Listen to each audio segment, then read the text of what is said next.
8 de la mañana y llego a mi primer destino de hoy, la clínica. Aquí me esperan mis pacientes, ansiosos y seguramente con muchas ganas de irse a su casa. Vamos a ver cómo están. Muchos chilenos se someten anualmente a una cirugía plástica por diferentes motivos. Algunos por razones estéticas ligadas a su autoestima, a su bienestar y al hecho de querer sentirse mejor.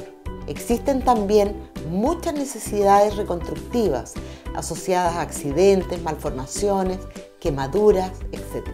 En cirugía plástica lo más importante eres tú. Esto es mi trabajo, mi pasión, mi vida. Soy Teresa Chomalí.